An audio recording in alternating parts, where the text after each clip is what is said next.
আজকের গল্প টুনির অহংকারী বোন। টোনা, ও টোনা, আজ আমরা কি খাবো কি না খাবো সেটা নিয়ে কি কিছু ভেবেছো টোনা? দুদিন থেকে ঘরে কোনো বাজার নেই। ভেবে আর কি করব বলো তো টুনি। তো যে বৃষ্টি হচ্ছে বাইরেই যেতে পারছি না, কাজও করা হয়নি, সে কারণে হাতে কোনো টাকা পয়সাও নেই। টুনি, কি করে যে সংসারটা চালাবো ভেবেই পারছি না। টোনা, তুমি এত ভেবো না। মা আমার বিয়ের সময় যে বালাজোড়া দিয়েছিল, তুমি বরং সেগুলো বাজারে নিয়ে গিয়ে বিক্রি করে দাও। তা দিয়ে যদি দুদিন আমাদের সংসারটা একটু ভালো করে কাটে। না না টুনি, তোমার মায়ের রেখে যাওয়া শেষ স্মৃতি আমি কিছুতেই বিক্রি করতে পারবো না। দরকার হলে আমরা আরো দুদিন না খেয়ে থাকবো। টোনা, আমরা এভাবে না খেয়ে থাকতে থাকতে তো আমরা মারা যাব। তাই বলছি টোনা, তুমি আর কথা বাড়িও না তো। এখন যে আমার অনেক খিদে পেয়েছে টোনা, আমি আর না খেয়ে থাকতে পারছি না। এসব কথা বলে টুনি তাড়াতাড়ি বালাজোড়া এনে টোনাকে দেয়, আর টোনা বাধ্য হয়ে সেগুলো বিক্রি করার জন্য বাজারে নিয়ে যায়। তারা ছিল অনেক গরিব, ঠিকভাবে দুই বেলা খাবারও পেত না। এভাবে সুখে দুঃখে দুজন দুজনের পাশে থেকে দিন কাটাচ্ছিল। কি হয়েছে টুনি, তুমি কি কিছু বলবে আমায়? কি হয়েছে? আসলে টোনা, আজ সকালে দিদি আমার ফোন করেছিল, বলল সে নাকি আজ বিকেলেই আমাদের বাড়িতে আসবে। টোনা, তুমি তো জানোই দিদি কত বড়লোক বাড়িতে বিয়ে হয়েছে, কত ভালো ভালো খাবার খায় ওরা। আর দিদি আসলে তো এসব সস্তা খাবার দিতে পারবো না। তাই বলছি, তুমি যদি ভালো কিছু বাজার এনে দিতে পারো তাহলে ভালোই হতো। তুমি তো জানোই টুনি, আমাদের কতই অভাবের সংসার, আমরা ভালোভাবে চলতেই পারি না। তাই বলি কি, ঘরে যা খাবার আছে সেটাই তুমি তোমার দিদিকে খেতে দিবে, বুঝলে? আমি এখন বাহিরে যাই, দেখি কোনো কাজ পাই কিনা। এ কথা বলে টোনা বাইরে চলে যায় কাজের খোঁজে, আর টুনি তার দিদির জন্য ঘরে থাকা সস্তা খাবারই বানিয়ে রাখে। দেখতে দেখতে বিকেল হয়ে যায়, আর টুনি তার বোনের জন্য অপেক্ষা করতে থাকে। অবশেষে টুনি দেখে তার বোন প্লেনে করে তার বাড়িতে এসেছে। এতদিন পর তার দিদিকে দেখে অনেক খুশি হয়। দিদি জানো, তোমাকে দেখে আমার কি যে ভালো লাগছে। কতদিন পর তোমাকে দেখলাম আমি। তা দিদি, তুমি কেমন আছো বলো তো? হ্যাঁ রে, বড় লোকরা কেমন থাকে সেটা তো তুই ভালো করেই জানিস, তাই না? আর এখন এইসব ন্যাকামি না করে তাড়াতাড়ি এসিটা চালু করে দে তো, আমার যে অনেক গরম লাগছে রে। আর তুই তো জানিস ছোটবেলা থেকে আমি একদম গরম সহ্য করতে পারি না। কিন্তু দিদি, আমার বাসায় তো কোনো এসি নেই। তুমি বরং বসো, আমি না হয় হাত পাখা দিয়েই বাতাস করছি। কি কি বললি তুই? সামান্য একটা এসি তোর বাসাতে নেই? হ্যাঁ রে, টোনা কি এখনো দিনমজুরের কাজ করে নাকি বলতো? আমি কতবার বলছি তোকে টোনাকে একটা ভালো ব্যবসা ধরিয়ে দে, কিন্তু তোরা তো আমার কোনো কথাই শুনিস না। জানিস কালু কত ভালো ব্যবসা করে, আর তাতে আমাদের অনেক ভালো রোজগার হয় রে। দিদি, ব্যবসা করার মতো টাকা আমাদের হাতে কি আছে বলো তো? তুমি কেন এসব কথা বলছো আমাকে? আমি এই ভাঙ্গা ঘরেই অনেক ভালো আছি দিদি। দিদি চলো, এখন খাবে তুমি। এ কথা বলে টুনি তাড়াতাড়ি কিছু শুকনো খাবার তার দিদিকে এনে দেয়, আর শুকনো রুটি দেখে তার দিদি ভীষণ রেগে যায়।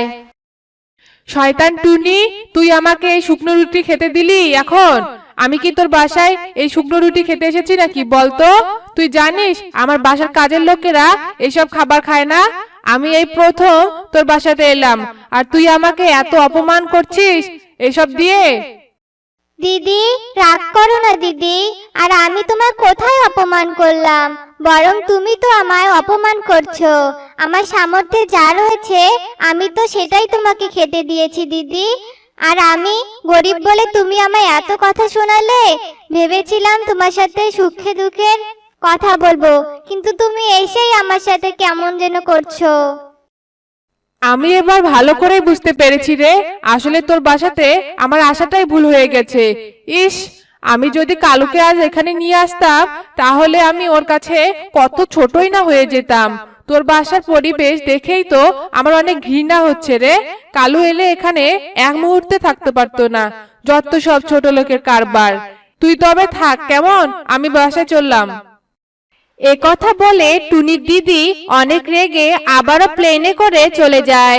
আর টুনির দিদি চলে যাওয়ার একটু পরেই টোনা বাসায় আসে। সে কি টুনি, কি হয়েছে তোমার? তুমি এভাবে কাঁদছো কেন বলো তো? আর তোমার যে দিদি আসা কথা এখনো আসেনি? টুনি বলো না, চুপ করে আছো কেন, কি হয়েছে বলো? এরপর টুনি কেঁদে কেঁদে টোনাকে সব কথা খুলে বলে। সব শুনে টোনাও অনেক কষ্ট পায়। এভাবে বেশ কিছুদিন কেটে যায়।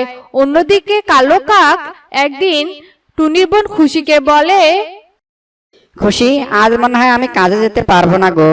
আমার বুকে বাম পাশে যে কেমন জানি ব্যথা করছে। ঘরে যে ঔষধ ছিল সেগুলো খেয়ে নিয়েছি, তারপরেও কেন জানি ব্যথা কমছে না গো খুশি। সে কি, এসব কি বলছো গো তুমি? চলো, আমি তোমাকে ডাক্তারের কাছে নিয়ে যাচ্ছি। এসব কথা বলে খুশি কালুকে ডাক্তারের কাছে নিয়ে যায়। আর ডাক্তার কাককে পরীক্ষা করে দেখার পর কিছু ঔষধ লিখে দেয়। আর খুশি সে অনুযায়ী ঔষধ নিয়ে কাককে খাওয়াতে থাকে। কিন্তু কিছুতে কালুর ব্যথা কমছিল না।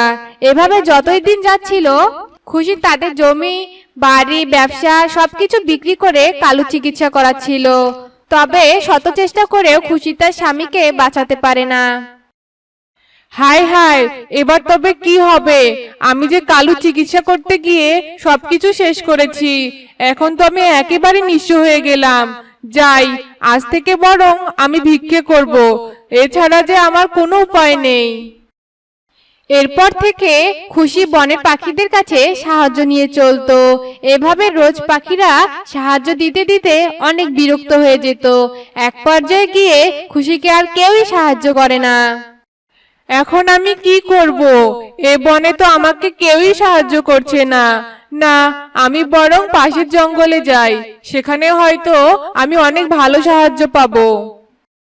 এ কথা বলে খুশি উঠতে উঠতে পাশের জঙ্গলে যায়। আর সেদিন থেকে খুশি রোজ বনে সাহায্য চাইতে যেত। একদিন টুনি পানি আনার জন্য নদীর ধার দিয়ে যাচ্ছিল। আর তখনই তার খুশির সাথে দেখা হয়। দিদির এই অবস্থা দেখে টুনি চমকে যায়। আর জানতে চাইলে খুশি সব কথা টুনিকে বলে। দিদি, এইসব কথা শুনে আমার সত্যি অনেক খারাপ লাগছে রে। তবে দিদি, আজ থেকে তুই আর ভিক্ষে করবি না, আমাদের সাথে আমাদের বাড়িতেই থাকবি। আমরা যা খাবো তুইও তাই খাবি রে দিদি। তুই সত্যি বলছিস বোন? তুই জানিস এতদিন আমার অনেক কষ্ট হয়েছে। তবে বোন, তুই আমাকে ক্ষমা করে দে রে। তুই গরিব বলে আমি তোকে কত অপমান করেছি, কত ছোট করেছি তোকে। আমাকে তুই ক্ষমা করে দে বোন। ঠিক বলেছিস দিদি, তোর অনেক অহংকারের কারণে আজ তোর এই অবস্থা হয়েছে। তবে আমি তো তোর নিজের বোন, তাই না? বোন হয়ে বোনের পাশে দাঁড়াবো না, এটা কি হয়? চল দিদি, আমার বাসায় চল। এরপর টুনি খুশিকে তার বাসায় নিয়ে যায়। সে থেকে খুশি টোনাটুনির সাথে দিন কাটাতে থাকে।